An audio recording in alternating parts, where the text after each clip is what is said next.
If you had told me back in the early 2000s that the quiet hum of my wife's car engine would be the sound of my life falling apart, I would have laughed it off.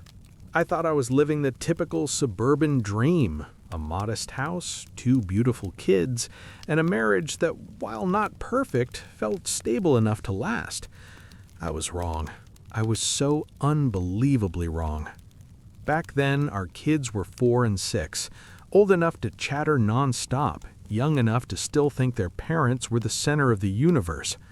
Most evenings, dinner was a mess of spilled milk, crayon-stained plate mats, and the 2 of them talking over each other about their day. Their version of a daily report rarely made sense, but it was ours, and I cherished it. My wife, Laura, not her real name, worked part-time a few days a week. Her schedule made it possible for her to spend a lot of time with the kids, and I was grateful for that. I worked full-time and often came home tired, but I tried to be present. Bedtime stories, Saturday morning pancakes, little things that made me feel like a decent father and husband. At first, the change was so subtle, I almost missed it. The kids started talking a lot about Grandma and Grandpa's house. They mentioned the big yard, the cookies, the dog that drooled too much. My in-laws lived about an hour and a half away, so hearing that they'd been there once in a while never raised any flags. But then, once in a while, quietly became 2 or 3 times a week. I remember the first time it really struck me. I was rinsing dishes after dinner, half listening to the kids on the floor behind me. My son said, "Mommy, are we going back to Grandma's tomorrow, or is that the day after your lunch?" The wording lodged in my brain like a splinter. I turned around, dish towel in hand. "You were at Grandma and Grandpa's today?"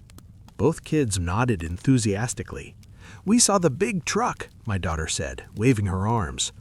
I froze, because that morning when Laura left the house, she said she was taking them to the park and then running some errands in town. No mention of the long drive to her parents' place. When I asked her about it later, she shrugged it off. "Oh yeah, I ended up driving out there. Mom needed help with some paperwork. I didn't think it was a big deal." I wanted to believe her, but something in the way she said it didn't sit right. It was too casual, too rehearsed. And Laura was not a casual person. She was a planner, a list maker, the kind who wrote down birthdays 3 months in advance. Over the next few weeks, the kids kept referencing their grandparents' house with the ease of people talking about a second home. "We fed the dog again. We watched cartoons in the upstairs room. Grandpa made us pancakes." Each time, the frequency dug a little deeper under my skin. I started asking gentle questions. "How often are you going up there?" I asked Laura one night while we were getting ready for bed. She didn't look at me. "I don't know, a couple times. Mom's lonely, you know. Why are you making it a thing?" "I'm not," I said, but my stomach tightened. "It's just 90 minutes is a long drive for a random weekday trip." She sighed, annoyed. "You're sounding paranoid. They're my parents. The kids love them. Can you not turn everything into an interrogation?" That word paranoid was a jab. It implied that the problem was in my head, not in the facts. I let it go, or at least I pretended to. But internally, something was shifting. A quiet alarm had started ringing, and it wasn't going to shut off just because she told me to relax. The next clue came from something as mundane as the gas gauge. One Saturday morning, I went out to move Laura's car so the kids could ride their bikes in the driveway. As I slid into the driver's seat, I noticed the odometer. I hadn't paid attention to it before, but for some reason, that day, the number stuck out. I remembered filling it up with gas earlier in the week and mentally did the math on how far she should have driven. The numbers didn't add up, not even close. I wrote it off as me misremembering. Maybe she'd gone somewhere extra. Maybe she'd taken a long route. Maybe I was, as she said, just being paranoid. But the thought lingered like a bad smell. The following week, I decided to test it. I topped off her tank on Sunday night, then quietly jotted down the exact mileage in a small notebook I kept in my work bag. No one knew about that notebook but me. Every couple of days, when I had a chance, I'd check the odometer again and record the new number. By the end of the week, the total miles driven were way beyond what her supposed routine should have required. She was driving the equivalent of several long trips out of town, but I only knew about a handful of short errands. My heart started to race every time I added a new line of numbers. I tried to reason with myself. Maybe she was helping a friend. Maybe she was doing something for her parents and just didn't want to explain the details. But those explanations felt thin. They felt like excuses I was making for a reality I didn't want to face. One evening, I sat on the edge of the bed while she brushed her hair in front of the mirror. My voice shook a little when I spoke. "Hey, can I ask you something? Where exactly are you going when you drop the kids at your parents'?" She paused, mid-brush. "What do you mean, where exactly? I'm going to my parents'. You already know that." "I mean, after. You've been putting a lot of miles on the car, more than just driving there and back, plus errands." Her eyes hardened in the mirror. "Are you tracking my miles now?" "I just noticed," I said, trying to sound calm. "It doesn't make sense, that's all." She turned around, hands on her hips. "You're ridiculous, you know that? I take care of your kids, I help your parents when they need it, I work, and now I have to report every mile I drive so you don't get suspicious? Is this what our marriage has turned into?" Her anger stunned me. I wasn't yelling, I wasn't accusing, I was just asking. But she kept going, ramping up emotionally, flipping the script so quickly that I started to doubt myself. "Do you have any idea how insulting this is? You think I'm out, joyriding? You think I have time for anything else? God, you're impossible." The conversation ended with her storming out of the bedroom and slamming the bathroom door. I sat frozen, staring at the closed door, my heart pounding, my chest tight. The word impossible echoed in my head, but behind it was something else, a cold, gut-level certainty that she was hiding something. 1 week later, the universe handed me the proof. It was a weekday evening, and I came home a little later than usual. Laura had left the computer on, the old family desktop that lived in the corner of our living room. The screen was still glowing with the AOL login page. Next to the keyboard, sitting there as innocently as a grocery list, was a yellow sticky note. On it, in her handwriting, was her email address and password. I stood there for a long moment, pulse thudding in my ears. I knew that crossing this line was serious, snooping, violating privacy, all the things that usually mark the point of no return. But then I thought about the kids talking about frequent visits to their grandparents' house, the mileage, the anger every time I asked basic questions, the way she had made me feel crazy for even wondering. My hands were shaking as I sat down. I told myself, if I look and I'm wrong, I'll apologize, I'll own it. But if I'm right... I typed in her username and password, hit enter, and watched her inbox load. At first, it looked normal. Newsletters, a couple of receipts, messages from her mom. But near the top of the list, I saw a thread with a familiar name, her best friend from college, Megan. They had always been close, too close sometimes. Megan was the one she complained to when we argued, the one she went on girls' weekends with. I clicked the thread and started scrolling. The conversations began innocently enough, talk about kids, work, life, but then I stopped cold when I saw a subject line that read, "Lunch was amazing." My breath caught in my throat. Inside, the emails were long, chatty, full of that casual oversharing that best friends do.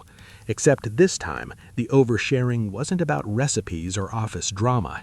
It was about her seeing an old boyfriend behind my back. She described meeting up with him for lunch whenever she dropped the kids at mom and dad's. She talked about how they'd sneak away to a cheap motel afterwards. She wrote about how exciting it was to feel wanted again, how he knew her body better than anyone. My vision blurred. My hands went numb on the mouse. I had to blink several times to clear my sight so I could keep reading. She also wrote about his wife, how she'd let herself go after having kids, how she was so boring now, how she didn't appreciate what she had. The cruelty of her words made my stomach churn. It wasn't just the betrayal of me, it was the casual, contemptuous way she talked about another woman who had done nothing but exist in the path of her selfishness. I printed the emails. Each page slid out of the printer like a new blade, sharp and cold. I stacked them carefully, tucked them into a folder, and hid them in a place where I knew she'd never look. I stared at the folder for a long time, feeling like I was holding a bomb. That night, lying next to her in bed, listening to her even breathing, I felt a distance between us that could have spanned continents.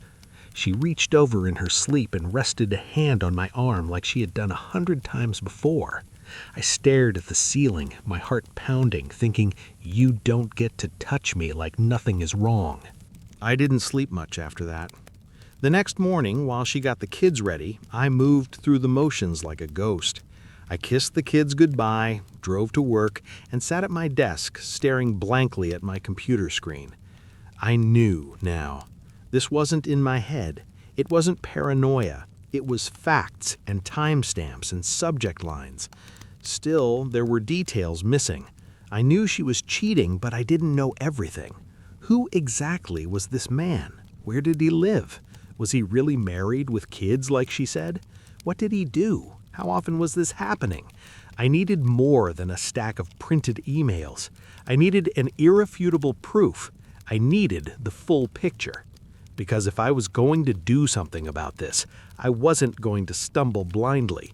I was going to move carefully, deliberately, and with a clarity she never gave me. I stared at the folder again that night, my mind racing. I didn't know it yet, but that folder was the starting line of my revenge, and I was just about to take my first step. In the days that followed, I lived a double life. On the surface, I was the same husband and father, making breakfast, heading to work, mowing the lawn on weekends. Underneath, every interaction with my wife felt like a performance I hadn't agreed to be in. The knowledge of her betrayal sat in my chest like a heavy stone. It changed the texture of everything. Her laugh sounded different. Her smile felt fake. Even the way she stirred her coffee in the morning grated on my nerves. I'd catch myself staring at her hands and thinking those hands were on someone else today. Nights were the worst. I would lie awake, listening to the clock tick, while she slept soundly beside me. My mind played scenes like a movie I couldn't turn off. Her walking into a cheap motel, her texting that man, her laughing with him the way she used to laugh with me. Each imagined detail added to the torment. I tried to focus on the kids. They were my anchor. Their innocence felt like the last pure thing in my life. I'd watch them draw pictures on the living room floor or play with their toys, and the thought would flash through my mind. If I don't handle this right, their childhood will be collateral damage. My own childhood had been marked by infidelity. Both my parents cheated on each other. I had seen screaming matches, slammed doors, police at the house more than once. The fallout had left scars on me and my siblings that still ached when I thought about it. I had promised myself that when I had kids, I would never put them through that kind of chaos. Now I was standing at the edge of the same cliff my parents had thrown themselves off, and my children were standing behind me, trusting me not to jump. The pressure was suffocating. I couldn't talk to friends about it. I couldn't talk to family. I didn't want to start something I wasn't emotionally ready to handle. So I did something that felt both desperate and strangely logical. I reached out to someone who dealt with secrets for a living. I had a friend from high school, Mark, who had become a cop. We hadn't been extremely close in recent years, but we stayed in touch enough that calling him didn't feel weird. One afternoon, I asked if he wanted to grab a beer after his shift. He agreed. We met at a small bar, the kind of place with dim lighting and old sports posters over the walls. The smell of fried food and spilled beer hung in the air. We made small talk for a while, work, kids, life. He must have sensed something off, because eventually he leaned back and said, "All right, what's going on? You've been staring into your drink like it insulted you." I looked down at my hands. They were wrapped too tightly around the glass. I loosened my grip and took a breath. "I think Laura's cheating on me," I said quietly. He didn't respond right away. He just watched me, expression serious, letting the words sink in. "What makes you say that?" he finally asked. I hesitated, then told him everything.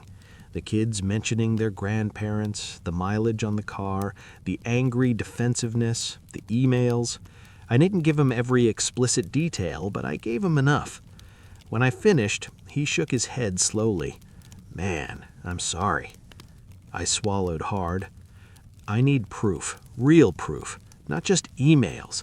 I can't confront her with half-baked assumptions, and if this leads to divorce," I trailed off, the word bitter on my tongue, "I need to protect the kids." He was quiet for a moment, then nodded. "There's a guy you should talk to. Used to be on the force, left to become a private investigator. Good at what he does, discreet. You want the full picture? He's your best shot." He scribbled a name and number on a napkin and pushed it toward me. "Call him. Tell him I sent you." That night, I sat in my car, parked a block away from my own house, holding that napkin like it was a lifeline. The streetlights cast long shadows across the dashboard. My heart pounded as I dialed the number. "Hello, Ron speaking," a calm voice answered. "Hi, Ron. My name is—" I gave him my name. "Mark gave me your number." Immediately, his tone shifted into something more focused, professional. "All right, how can I help you?" I told him a simplified version of the story. He didn't interrupt, didn't make sympathetic noises, didn't judge. When I finished, he said, "Can you email me what you have? The emails, the rough schedule you think she keeps, the information about her parents' place?" "Yes," I said, "I can do that." "We'll set up a formal meeting, but I can start a basic background check right away. I'll need a retainer. I'll explain the details when we meet." When I hung up, my hands were trembling again. Part of me felt guilty, like I was sneaking behind her. Another part, the part that remembered watching my own parents destroy each other, was coldly resolute. I wasn't starting a war. The war was already underway. I was just choosing not to be a blind casualty. The next few weeks were some of the longest of my life. Ron was thorough. We met in a small office downtown, the kind with beige walls and blinds that never quite closed all the way. He looked like someone who had seen too much. Sharp eyes, a tired kind of patience. He asked precise questions, took notes, and laid out what he could do. "I'll follow her," he said matter-of-factly. "Document her movements, take photos, record times and locations. If she's meeting someone, I'll know who. If there's a pattern, I'll find it." "Is that even legal?" I asked. He nodded. "I don't do anything that crosses the line. Public spaces, public records, surveillance from a distance. If they're not careful, they do most of the work for me." I slid the folder of printed emails across the desk to him. "This is what I have. It references an ex-boyfriend from high school. She mentioned he's married now with kids." He flipped through the pages, his expression never changing. "I'll figure out who he is." He gave me a document to sign, explained his fees, then walked me through what the next few weeks might look like. At the end of the meeting, as I stood to leave, he said something that stuck with me. "Don't confront her until you're ready," he said. "People get sloppy when they feel cornered. Let her think things are normal." "Normal," I repeated, feeling the word crack a little in my throat. Right. And so I pretended. I pretended not to notice when she dressed a little nicer on certain days. I pretended not to hear the subtle excitement in her voice when she said she was taking the kids to mom and dad's for the day. I pretended not to recognize the pattern of her so-called lunch dates. Inside, though, I was fraying. My thoughts looped constantly. What if Ron didn't find anything? What if I was wrong? But the emails were proof. Then another thought would creep in. What if this had been going on for longer than I realized? How many times had I kissed her goodbye while she was already planning to see someone else? I'd catch my reflection in the bathroom mirror and barely recognize the man staring back. Dark circles under his eyes, shoulders tense, jaw clenched. Work became a blur. I went through the motions but couldn't fully focus. My productivity dipped and my coworkers started asking if everything was okay. I always gave the same answer, just tired. One evening, after the kids were in bed, Laura sat on the couch, scrolling through something on her phone, laughing softly. I watched her from the doorway. The glow of the screen lit her face, and for a second I saw her the way I used to, the woman I had fallen in love with. Then the memory of those emails flashed into my mind, and the image shattered. "Everything okay?" I asked, forcing my voice to sound casual. She glanced up. "Yeah, just reading something funny Megan sent me." Megan, of course. "Ah," I said, nodding. "You two talk a lot." She shrugged. "We always have. You knew that when you married me." Her tone had an edge to it, like she wanted me to push. I didn't. I just said, "Yeah," and walked away. But inside, I was counting days, counting hours, counting how long I could keep up the charade before something inside me snapped. One afternoon, my phone buzzed at work. It was a text from Ron. "Report ready. Can you meet tomorrow?" My pulse spiked so hard I had to sit down. The next day, I sat across from him in the same beige office. He slid a thick folder across the desk. My fingers hovered above it for a moment before I opened it. The first page was a summary. Below it, the details unfolded like a nightmare I had seen coming but was still not fully prepared to face. Dates, times, addresses, photographs. There was a picture of her car parked in front of her parents' house, time-stamped. There was another picture of her car parked outside a small, run-down motel off the highway. Another picture of her walking into a restaurant, then walking out with a man whose face I didn't recognize. A photo of them standing close, too close, laughing together. A photo of them entering the motel. Another of them leaving hours later. My chest felt tight, like someone was sitting on it. I flipped through page after page, my eyes scanning, my brain trying to keep up. Each entry was methodical. Subject arrives at location. Time 11:48 a.m. Subject exits vehicle with unidentified male. Displays physical affection, touching arm, leaning in. Subject and male enter motel name at 12:17 p.m. Exit at 2:49 p.m. There was no room left for doubt, no wiggle space, no way to twist this into anything but what it clearly was. "She's consistent," Ron said, his voice steady. "She drops the kids off at her parents' place, meets him for lunch, then they go to the motel. It's a pattern. Same days, same route, same guy." "Who is he?" I asked, my throat dry. "That's where it gets more interesting," Ron said. He reached into his briefcase and pulled out another thinner folder. "This is about him." I stared at it. "You found him?" "I did," he said.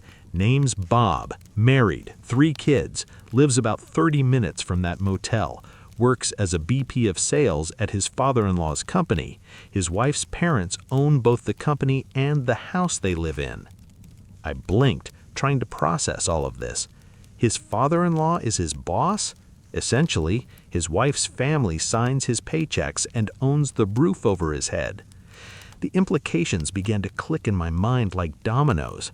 This man wasn't just cheating on his wife with mine. He was jeopardizing his entire life, his family's security, and his career, all for cheap motel afternoons. "Does his wife know?" I asked quietly.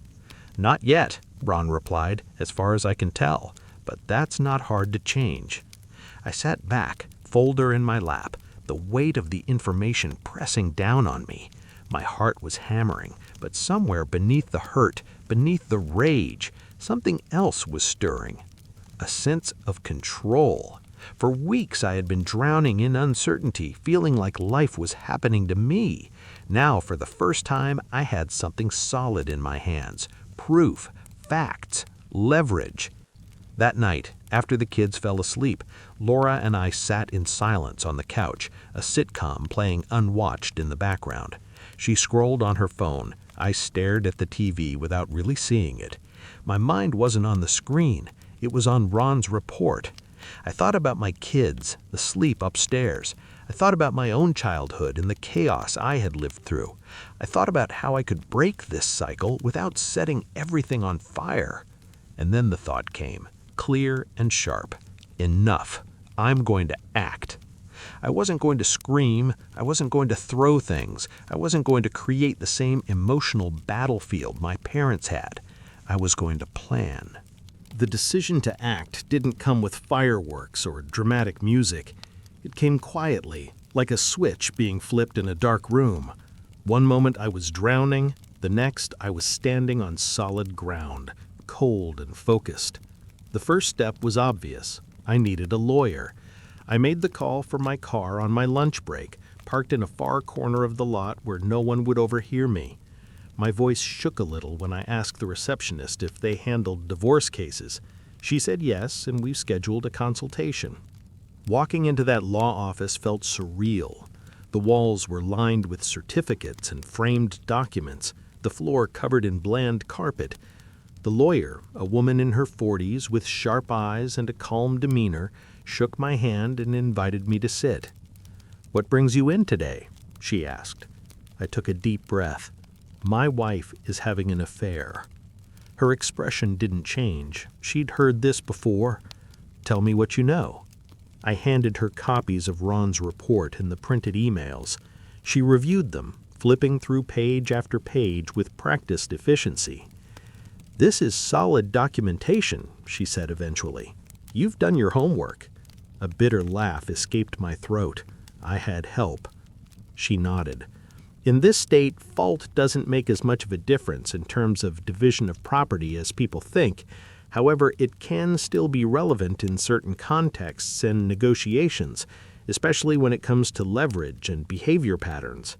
More importantly, we can focus on protecting your relationship with your children and structuring things so that their lives are as stable as possible." That's what I wanted. More than revenge, more than vindication, I wanted to shield my children from the worst of it. "What do I need to do?" I asked. "We'll file for divorce," she said. "We'll prepare the paperwork. You'll need to decide how you want to proceed regarding custody, assets, and the house. We'll also want to time the service of the papers strategically." "Strategically how?" I asked. "Ask yourself where you want her to be when she receives them. At home? At her parents' place? At work? Each option comes with different emotional consequences." I thought about her work. I thought about her standing there, in front of her co-workers, being handed an envelope that would shatter the illusion she'd been maintaining. There was a part of me that wanted that, some visible consequence for what she'd done. But I also knew that whatever I did to her would ripple out to the kids, to their grandparents, to everyone around us. I didn't want a public spectacle for the sake of humiliation alone. Yet another thought began to form in my mind, one involving her affair partner and the people he'd been deceiving. After the meeting, I called Ron again. "I need more copies of your report, and I need one more thing from you." "Name it," he said. "I want you to contact the other woman in this, the wife of the man my wife is cheating with. I want her to know everything. Photos, dates, locations. I want you to show her the truth, on the same day my wife is served." There was a pause on the other end of the line. "You're sure?" I was. My voice came out steady. "Yes, I'm sure." In my mind, this wasn't about petty revenge. It was about fairness. My life had been blown apart without my consent. Hers was being blown apart without her knowledge. She deserved to know what was happening in her own home. We coordinated the timing quietly, precisely. My lawyer drew up the divorce papers. We discussed custody arrangements. I pushed hard for a structure that would minimize disruption for the kids. Laura would still be their mother. I wasn't trying to erase her. I just refused to let her behavior go unchallenged, unacknowledged. All the while, at home, I kept up the act. I sat through dinners where she talked casually about errands she'd run. I listened to her mention visiting mom and dad in an offhand way. I watched her smile at me like everything was fine, knowing that in a few weeks that smile would disappear. There were moments of doubt. Late at night, when the house was quiet and the only sound was the hum of the refrigerator, I would lie awake and think, am I doing the right thing? Am I overreacting? Is there another way? But every time those doubts surfaced, I mentally replayed the emails, the motel timestamps, the way she'd made me question my own sanity when I asked about the mileage on her car, the contempt she'd shown not only for our marriage, but for another woman she didn't even know. No, this wasn't an overreaction. It was a response. One afternoon, while the kids were at a friend's house, I stood alone in the living room and looked around. The family photos on the walls, the toys scattered on the floor, the couch where we had spent lazy Sunday afternoons, it all felt like a museum exhibit of a life that no longer existed. I picked up a framed photo from a shelf. The two of us on our wedding day, smiling, younger, hopeful. I studied my own face, the naive confidence in my eyes.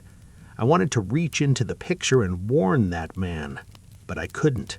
All I could do now was protect the person he'd become. In the weeks leading up to the day everything would unravel, I noticed small things about Laura that I hadn't before. The way she hesitated before answering certain questions, the way she sometimes stared at her phone with a small, secretive smile, the way she became irritable when plans changed unexpectedly, like she was juggling schedules in her head that I knew nothing about. I realized then that I'd already lost her before I found the emails. This wasn't a momentary lapse or a one-time mistake. This was a pattern, a double life she had chosen and nurtured. One evening, while the kids were at a friend's house, I walked past the kids' bedroom and heard my daughter ask, "Mommy, are we going to Grandma's again soon for one of your lunches?"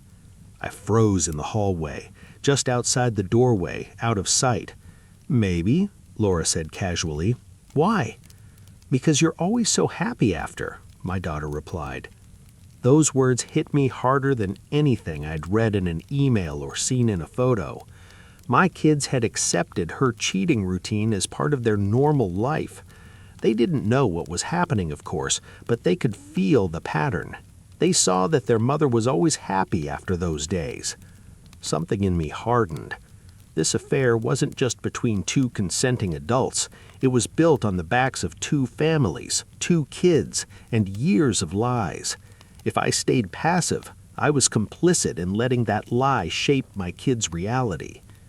I walked into my office, closed the door, and looked at the calendar. The date we had chosen for the papers to be served was circled in red. Underneath, in small, neat handwriting, I had written one word: enough. The day everything came crashing down started like any other. The morning was ordinary. Cereal for the kids, rushed backpacks, a forgotten lunchbox, a gentle kiss on my daughter's forehead, a quick ruffle of my son's hair. Laura moved through the kitchen, sipping coffee, checking her phone every few minutes. "I might take the kids to Mom's later this week," she said casually. "She said she misses them." I nodded, the motion feeling strangely detached, as if I were watching someone else from above. "We'll see about it later," I said. She shrugged, unfazed. To her, it was just another day. To me, it was the last day of our normal life. On my way to work, my phone buzzed with a text from my lawyer's office confirming that the process server had the documents and the instructions. 10 minutes later, Ron texted to confirm his appointment with Bob's wife. Every time my phone vibrated, my heart jumped. I forced myself to breathe slowly, to keep my hands steady on the steering wheel. I had to function. I had to show up to work and sit at my desk like my entire world wasn't poised on a knife's edge. The plan was simple in its own dark way. Laura would be served with divorce papers at her workplace. She would have to sign for them, acknowledge them, feel the weight of that envelope in her hand. At roughly the same time, Ron would be sitting in a quiet corner of a coffee shop across town, sliding his report across the table to Bob's wife and calmly walking her through the truth of her husband's double life. No raised voices, no theatrics, just documentation, dates, and cold hard facts. Around midday, I received an email from my lawyer. Service completed. The words were anticlimactic on the screen, but the effect on my body was immediate. My chest felt tight, my stomach twisted, my palms damp. This was it. There was no going back. I excused myself from my desk, went into the bathroom, and splashed cold water on my face. I stared at my reflection in the mirror. My eyes looked tired, but there was something else there now, something steadier, more grounded. It's done, I told myself. You did what you had to do. On the other side of town, at almost the same time, Bob's wife sat across from Ron in that coffee shop, listening as he explained who he was and why he was there. He showed her the photos, the timestamps, the documentation. He told her about the motel, the lunches, the pattern. He told her, gently, that her husband had been meeting another woman, my wife. I wasn't there to see it, but later, through public records and small bits of information that trickled back to me, I learned how she reacted. She didn't scream in the coffee shop. She didn't throw the folder back at him. She took a long, shaking breath, nodded, and asked for copies of everything. She thanked him for his time, and then, quietly, she went home and started dismantling the life Bob thought he'd built on lies. When Laura came home that evening, she was pale and tightly wound, like a string pulled to the breaking point. Her hands shook as she hung up her purse. She looked at me with eyes that were simultaneously furious and afraid. "You had me served at work," she said, her voice low and trembling.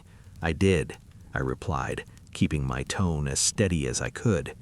The kids were in the other room, and the last thing I wanted was a shouting match. "How could you do that?" she demanded, "in front of everyone?" "How could you do what you did?" I asked quietly, "in front of our kids, in the middle of our marriage, for months?" She opened her mouth to respond, then shut it again.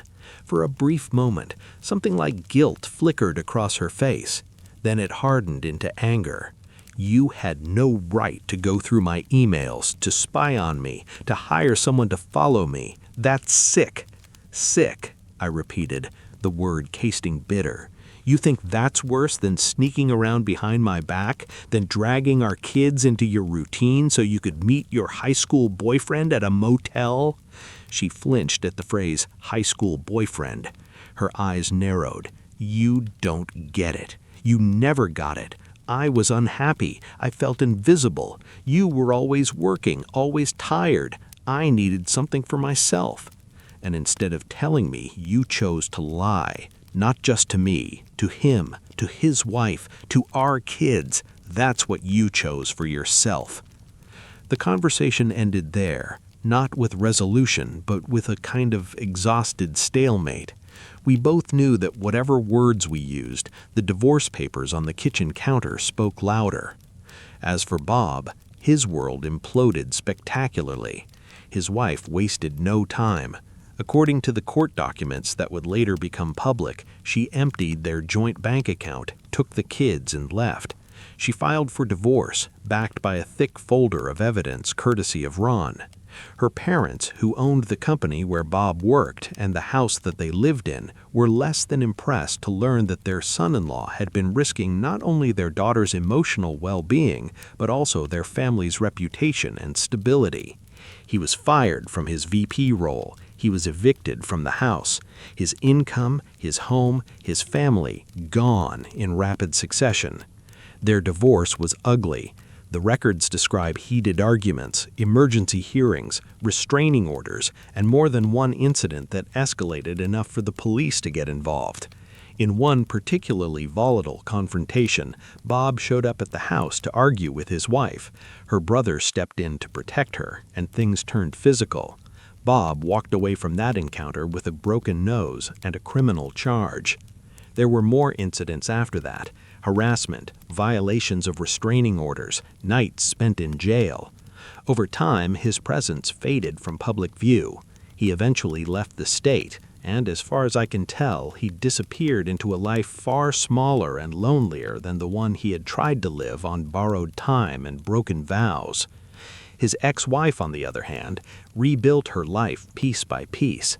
She went to work for her father's company, learned the ropes, and eventually took over when he retired. The woman my wife had mocked for letting herself go after having kids turned out to be stronger than either of them realized. Karma, in its quiet, methodical way, did what it always does. As for Laura and me, our divorce process was calmer on the surface, but no less definitive. The courts didn't care much about her affair in terms of legal consequences, but the documentation we had shaped negotiations and set the tone. We worked out custody of the kids, shared, with as little drama as possible. I refused to engage with her on anything that didn't directly involve them. No late-night arguments, no rehashing the past, no trying to fix what was already beyond repair. Over time, we found a sort of detached truce. We communicated about schedules, school events, and holidays. We showed up at parent-teacher conferences and sat on opposite sides of the room. We stood in the same bleachers at school activities and clapped for our kids without acknowledging each other more than necessary. The kids grew up. They asked questions eventually, and I answered them in age-appropriate ways, careful not to turn them against their mother. I didn't need to rewrite history. I just needed to protect them. When they became adults, the practical need to communicate with Laura faded entirely. The emails became less frequent. The texts stopped entirely. There came a day when I realized I hadn't heard her voice in months, and the realization didn't hurt. It just was. I don't hate her. Hatred would mean she still held space in my heart, still had power over me. She doesn't. The only context in which she matters to me now is that she's the mother of my children, and she is important to them. That's it. The man I was then, the one who tracked mileage in secret, who printed emails with shaking hands, who sat in a PI's office trying not to fall apart, is not the man I am now. But I remember him. I remember the way it felt to be lied to, gaslit, made to doubt my own perception of reality. And I remember the moment I decided that I wouldn't just sit there and take it. Was what I did revenge? In some ways, yes. I made sure that the truth didn't stop with me. I made sure that the man who helped destroy my marriage had to answer for his choices, just as my wife had to answer for hers. But more than that, it was a reclamation of my dignity, of my sanity, of my right to live a life that wasn't built on someone else's secret. If there's one thing I took from all of this, it's that the truth has a way of surfacing one way or another. You can bury it under motel sheets, hide it behind long drives and fake errands, or try to drown it in excuses, but it's still there, waiting.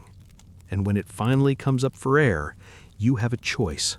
You can let it drown you, or you can ride the wave it creates and let it carry you somewhere better. I chose the latter, and I don't regret it for a second. So that's how a few extra miles on a gas tank, a sticky note, and a quiet decision changed the entire course of my life. If you stayed with me all the way to the end, thank you for listening to my side of the story. It still hurts to remember, but it feels a lot less heavy knowing someone else has heard it too. If this hit close to home, or if you've ever been made to feel crazy for noticing the obvious, you're not alone. You deserve honesty. You deserve better than excuses and half-truths. If this story gave you even a little bit of that finally justice feeling, go ahead and tap like and subscribe for more real, messy, cathartic revenge stories just like this one.